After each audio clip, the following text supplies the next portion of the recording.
Well, hello everybody and welcome to Lunch Break Live. Real talk about obesity, food addiction, recovery, and what's really eating you. I am Carrie De La Cruz. Seriously, I am. How much do you love that? Thank you, Priscilla. Priscilla did that for me on her computer. Oh my God. I love how you see me. It just, oh my gosh. It's adorable. That's why it's my profile pic. Thank you so much. Anyway, here I am sharing my wonderful selfie, and thank you so very much for that. It is just the neatest thing ever for someone to draw you, so thank you so much for that. So start the show with that, and then I'm going to launch into the topic for today's show, which came from my very reliable and very challenging friend, Melissa. Okay, well, she's not challenging, but she's always challenging me with her very challenging questions. And I really appreciate you for them. So thank you, Melissa, for being bold and brave. Hey, be careful what you ask for. I always say it, and it's so true. So today's very simple question, which I may not answer the way you expect, by the way, is how do I, let's see, wait, where is the exact one? Do you have any coping skills, and can you share some of your own personal experiences? Okay, so I am going to be talking about coping skills. Oh, but before I do that, that's right, I did have something else to say. I got to put my glasses on so I'm not squinty. That's just ridiculous. Oh, hey, there it is. So Sarah also put something underneath Melissa's question about how do you deal with essentially food pushers and people that just won't take no for an answer, and you know, like you're a food addict, yet they keep pushing, going, come on, you're losing weight, you look too scrawny, you could just have a little bit, right?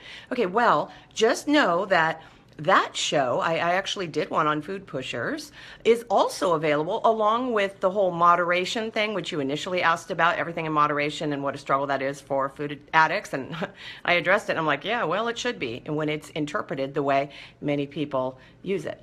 So I answered that. And then I also provided you some of my handy dandy, you know, what I keep in my back pocket. Okay, smarty pants responses when people offer things to me, and I shared a little bit about an experience I just had a couple nights ago. So anyway, it's on my wall there. If you're interested, feel free to use any of those responses or build upon them or make them your own. But the bottom line is, if, you know, attitude is everything. And your attitude really is going to determine how things go. And so if you have a bad attitude, or if you're feeling beaten up or henpecked, or you're feeling unsure, or you're feeling left out, well, that's going to translate into the mood all around you and, you know, at the table. Yet, if you're confident and competent and just in charge and making decisions for yourself, well, then that's just the way the table will go, all right? You'll be left alone to your own choices, just as anyone at that table would hope to be. So there they are. Have fun with that. Feel free to use them. All right, so without further ado. All right, coping skills, right? So Melissa says, okay, can you talk about types of coping skills and maybe share some personal experiences? All right. Well, first of all, challenge accepted, sort of.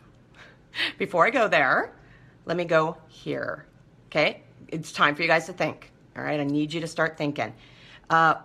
Here's number one. What is your definition of coping? See, you didn't think I was going to ask that, or maybe you did. What is your definition of coping? All right, let me give you some examples, because, you know, as it turns out, coping has a lot of different meanings. But yet we seem to want to look at it in a monolithic way, as if it can only mean one thing. And no wonder we struggle to find the right skill, you know, to deal with things if we're not even sure how we're using the word to begin with. Okay, so number one, what is your definition of coping? I looked it up, and there were a lot of different kind of synonyms that were based rooted in different meanings. Okay, so let's start with this. You can look at it, coping, as survival. So, you know, you can say, well, I'm just trying to cope, which is survive, wait it out, shelter in place, subsist, wait for it to pass, or hunker down. Well, okay, so that's one variation or one form of coping. Here's another one. You can stomach it, right? Which is swallow it, suck it up, hold your breath. See, that has a slightly different tone to it, doesn't it? Put up with. Okay, so you can cope by putting up with something, which means get through it, weather the storm, endure, withstand, bear, brave, or accept it. So are you noticing some subtleties in the same word, cope, same coping, and yet lots of different shades of meaning. Okay, here's another one. Coping can mean to manage something, cope with it, right? So look after or fend for yourself, okay? Or stand on your own 2 feet, carry on, get by, muddle through, soldier on, okay? So that's like managing it, okay? Let's see here. Oh, hold your own, let's see, keep up your end of the deal or bargain or tread water. Wow, that sounds a little bit different than just like maybe coping by burying your head in the sand or ducking for cover or hiding. Okay. So we can also look at coping as dealing with something, which is to handle, manage, address, face, confront, tackle, get a grip on, grapple or wrestle with, struggle with, tussle with. Okay, so again, you're actively engaging. When you're defining coping that way, you're actively engaging. Isn't that different than sheltering in place? When you shelter in place, you're finding a harbor or safety. You're not doing anything except waiting for something to happen or pass, waiting to be okay, which sometimes we need to do, okay? I'm not discounting or dismissing any of these definitions, but what I am saying is when you consider the variety of ways that you can look at coping, well then, doesn't that just open a world of possibilities to you for the way in which you deal with things that you were struggling to cope with? Okay, the last one is to master. So you can cope by mastering, which is to overcome, surmount, get over, get the better of, or beat. Well, in my world, that's my favorite. It just is, because it doesn't, unlike like maybe some of the other definitions that I have always interpreted or I have always felt, like being in the ocean, getting knocked down by waves, and wave after wave is coming and I can't get ashore. So all I can do is dive under the wave, plug my nose, go under the wave and wait for it to pass. And when I poke my head up, I hope there's not another wave behind it so I can get to shore. But invariably, even though I might be working my way to shore, there's a point at which the waves are breaking right on me, endlessly breaking on me. You see, sometimes that's a definition of coping, which is to just survive long enough to get out of the water, that I never really liked, because it felt like I was at the mercy of something else. It felt like I wasn't in charge or I didn't have control. Okay, I get it. I mean, there are just instances in life where that is the case, where you just have to survive it. But for the most part, when I was looking for coping skills or coping mechanisms or healthy ways to cope with, or whatever, the buzzwords are out there, I was looking for something that would take care of it. Get done with it, not wait for it to come back around so that every time it comes around, that's how I address it. I didn't want to do that. Wherever possible, I want to dispatch and dismiss and be done with, be over with. And that is my favorite definition of coping, knowing that you can't use that all the time. But that's just a little different, but that's just me, okay? Now, here's the interesting thing, okay? It's a verb, cope, and when you're coping, if you're a person, the definition is, it's like the ability to deal effectively with something difficult. That's how it's defined when you're talking about a person. But guess what?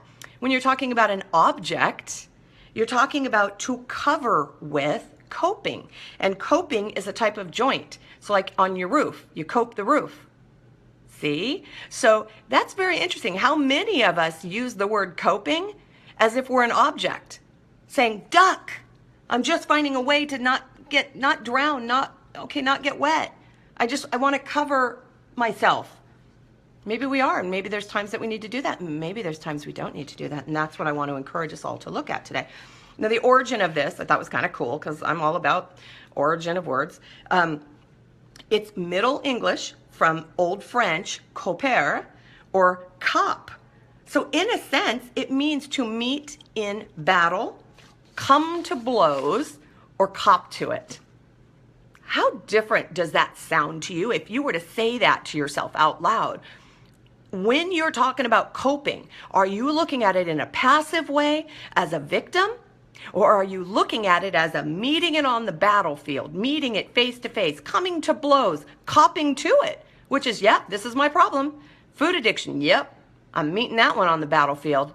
I'm copping to it. That's me. I got to deal with this the rest of my life. See? Coping, very different, don't you think? All right. So when we talk about coping skills, what are we referring to? This is the other part of this. Maybe we didn't know for sure how we were defining coping, but what about skills? What are we trying to cope with exactly? Is it eating or not eating? That seems to be the common thread, you know, in the world of obesity or food addiction. It's all about how do I cope with eating and not eating? That seems to be the focal point. But guess what? There are a lot more things in this world that we need to cope with, because there are a lot more things in this world that eat us up. Like, okay, and we talk about associated with, directly correlated to, eating and not eating, hunger.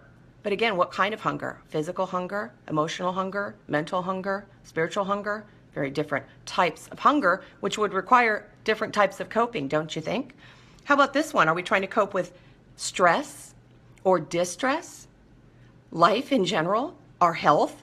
You know, poor or good health? Trying to hold on to good health, trying to deal with poor health? Are we trying to cope with pain and discomfort?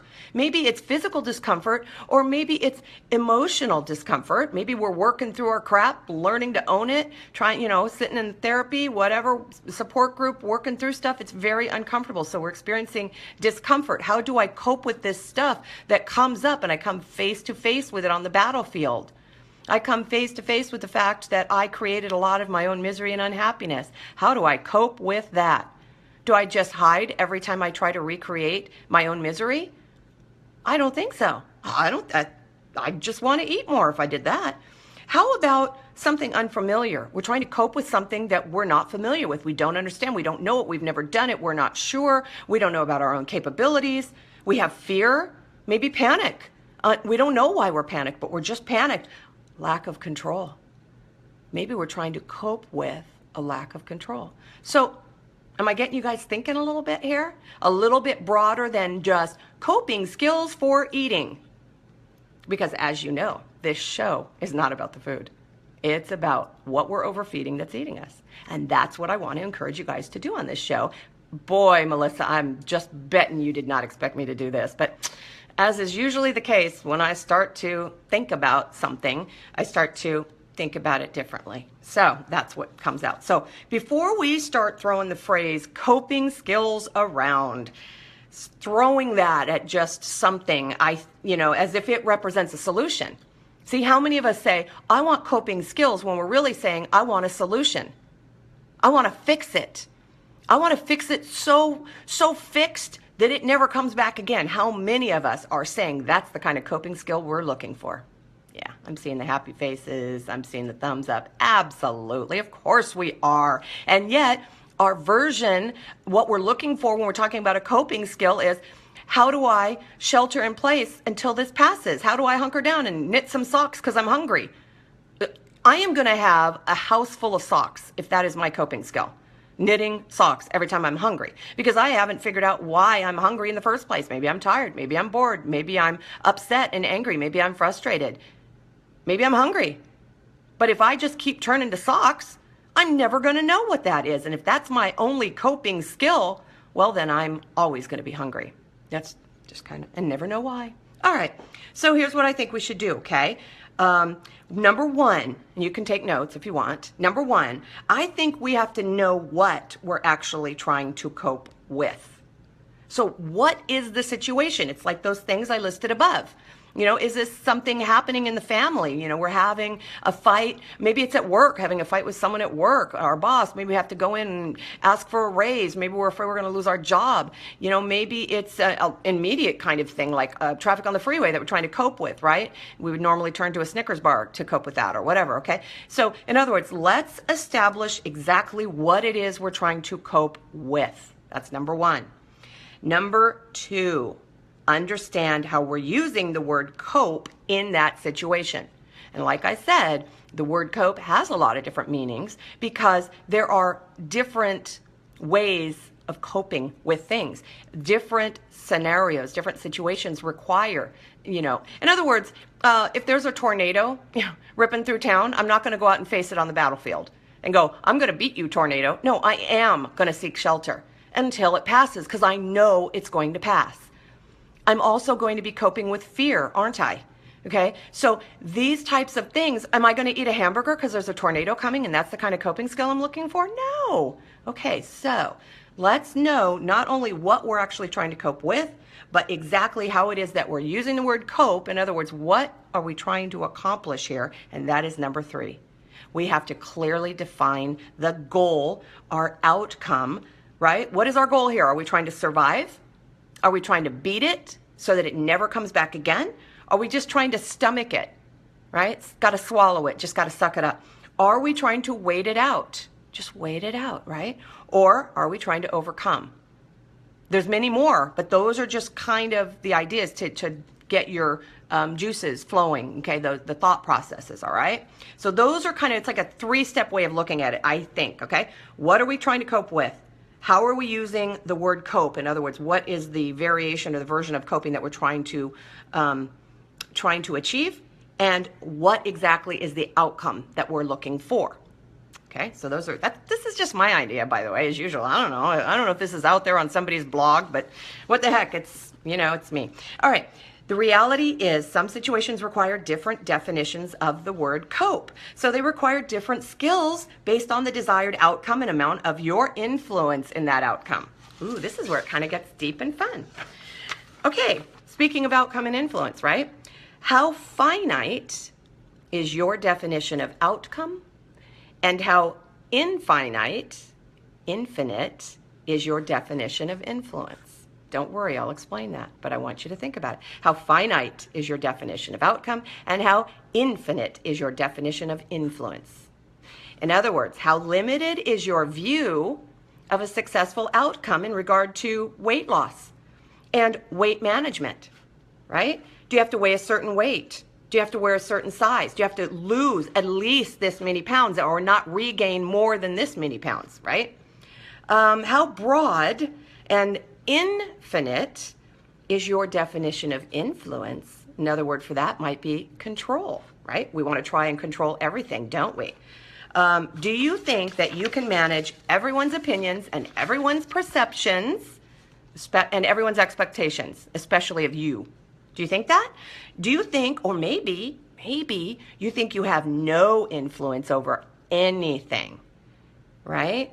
So it's all or nothing, infinite nothing, infinite everything in your definition of influence. This stuff matters, but only you guys, I can't fill in these blanks for you, okay? Only you guys can decide for yourself where you fit on this like continuum, on the scale, right? Of influence, of outcome. How are you defining your outcome? Are you making it possible in the first place, or are you making it impossible? And are you making it impossible because you're trying to control absolutely everything, and especially stuff that you can't control? Okay, coping skills. That was the phrase, skills. Well, not all skills apply to every individual in every situation. A lot of us would approach the very same situation in different ways, right? You have a house that's on fire. Some people run out, some people run in, don't they? But they're coping with it. Some people try to put the fire out. Some people try to save the people that are inside the building. Some people try to get away. Some people try to figure out what caused it, what started it, okay? Lots and lots of skills involved in a fire, in a house that's on fire, okay? You can't use a hammer to tighten a screw, even though you can bang the screw into the hole, okay? And likewise, you can't use a screwdriver to drive a nail.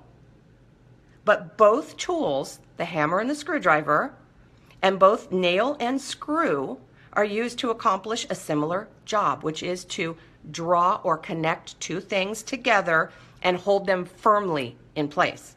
Don't you guys agree? But here's the interesting thing. One is viewed as more permanent, and one might be considered stronger. So like maybe you're looking at a nail and a nail holds until you pull the nail out and that nail doesn't go back in. A screw holds and maybe that holds firmly but not as permanent because you can remove the screw and put it back in, right? Do you see what I'm saying? Different skills are required. Both are effective, but a builder knows which to use in which circumstance. So someone who builds knows that you don't always use nails or you don't always use screws. You use the right tool and the right implements, I guess you could say, materials for the job that you're trying to accomplish. Same holds true with coping skills. So we're builders of our own lives, aren't we? It's up to us. And whether we knew how to build a solid life before we started doing this whole work of addressing addiction and obesity and our crap and just life in general, we have to learn how, and we need to know now. And to do that, we have to start with what? A solid foundation. Oh my gosh, this is making a lot of sense. Who wrote this? How do you do that? How do you build a solid foundation? I don't know. Anyone? Ferris? How about therapy? Therapy is a really great place to start building a good foundation. If you're dealing with addiction, how about a 12-step program? Sit in the rooms in OA, read the book, 12 Steps, 12 Traditions of Overeaters Anonymous. If you're an alcoholic, 12 Steps and 12 Traditions of Alcoholics Anonymous. Get the big book, 12-step program, right? This is how you begin to build a solid foundation. Support groups. Oh, joining this show. I can help you with your foundation. I mean, you got to do it yourself, but I could at least point you in the right direction, don't you think? You find what works. You lay the foundation and you start building. Now listen, you guys, sometimes the roof you have leaks, right? Maybe we're dealing with, a foundation that we need to shore up a little bit, but we have an existing structure on it, can't be tearing it down, not starting totally from scratch, are we? Okay, it has a leaky roof. What do? Do we move out just because we have a leaky roof? No, we figure out how to fix the leak in the roof, don't we? And that might require tearing the entire roof off, or it might require patching it. Sometimes you have to strip it down to the studs if the walls are cracked. In other words, sometimes you have to rebuild, renovate, or remodel. Or, wait a minute, rebuild, renovate, or remodel your recovery. Oh my gosh, that's really good. Okay, never mind. The point is the skills that are required to build and fix the things in your life, from your eating and exercise to your spiritual life, emotional well-being, and mental health, vary. The skills that you need to cope with those things vary depending on the outcome. What is your desired outcome? What is your desired result? Some people are going to put a lot more effort and energy into their exercise and their fitness level, and they're going to do things like running marathons. They're going to do that, and they're remarkable people. Remarkable. So the skills that they use are going to differ maybe from the skills you use to be able to jog a 5K. Do you understand what I'm saying? All right. But either way, we're trying to cope with our physical fitness, aren't we? But it varies depending on what your outcome is, your desired goal is. All right. So basically, here's what I think. If you're just trying to find a way to distract yourself from eating, which I think is a very, very common desire for a lot of us, because we just want it to go away. We don't care why. We just want it to stop and go away, like sticking our fingers in our ears and going, la, la, la, la, I'm not listening. And when I take my fingers out of my ears, it'll all be better. That's not the kind of coping that we need to focus on. At least I don't think so. Because maybe that's not the coping skill you want to gain. Maybe you want to find out why you turn to food when X happens, or why you feel like Z. Maybe you want to decide if you're actually bored or tired or frustrated. Again, they all require different skills. So as I wrap it up, let me apologize to you, Melissa, if I didn't answer the question as you hoped I would. But I want to encourage you guys this weekend, because it's Friday here, or Saturday morning in New Zealand, might be any other day of the week if you guys are watching this on demand. The point is, you're going to have some time to think about this, and I encourage you to do it. Put some time and effort into you to figure out about your foundation, about laying or strengthening, shoring up that foundation. Let's talk about that. And what are you going to build, or what do you have to remodel or renovate or, repair, right? I want to encourage you guys to spend the weekend thinking about your definition of coping and the various ways in which you seek to gain skills in your own life, okay? So maybe just jot down a list of things and say, this is how I've always viewed coping. This is what I want coping to look like. These are the areas in my life that I want to learn to cope with, and then we can figure out what skills are going to be required in order to accomplish that. And I also encourage you guys to examine your definition of outcome and influence and see if maybe it's too limiting or too vague. You've got to fill in some of those blanks for yourselves though, okay? And I promise, once we do this, next week, you guys got to give me your feedback though. Okay, I got to know what we're working with. I got to know what your desired outcomes are, what, the influence, what it is that you're trying to cope with specifically. Give me some specifics. And then maybe once I know what you're trying to cope with and how you want to cope, maybe I can share some of my own experiences. Tell you kind of some of the things I do to cope with the things I need to cope with. And you know what? They may sound like yours, or they may give you ideas for how you can deal with your own stuff, okay? So, that's it. Ta-da! Coping skills. I want to remind you guys as I close out that you can always, always, always view this program on demand anytime you want. As you have figured out, when you don't catch me live, you can watch me anytime you want, the rerun, the replay. And it's also, I'm posting it over to the YouTube channel. So you can always go back and watch it again. And the other thing is, if you're new to the program, I've been doing this for a long time. My mom has been to every single one of my shows. She has been to every single one, and she can tell you how long I've been doing it. I want to say basically since August.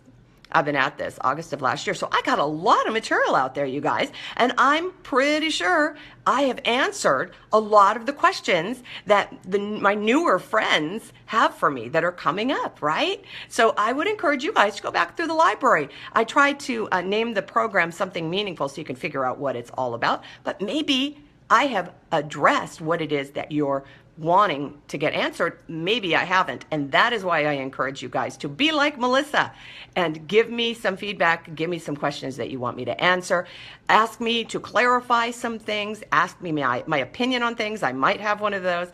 Whatever the case, just stay involved with me because I so appreciate you. I am very grateful for the feedback I'm getting. I am so joyful. I will not use names, but I will just say I am hearing amazing reports, testimonials from people who are saying, I now have the courage to face the stuff that I was so afraid to face. And you know what? It doesn't have power over me anymore. And I am living joy and peace like I never knew possible, all because I decided enough is enough. I decided to do what you say at the end of every single show. And in case you aren't sure what that is, I remind you to have courage, seek peace, embrace joy, and above all, choose to live your recovery.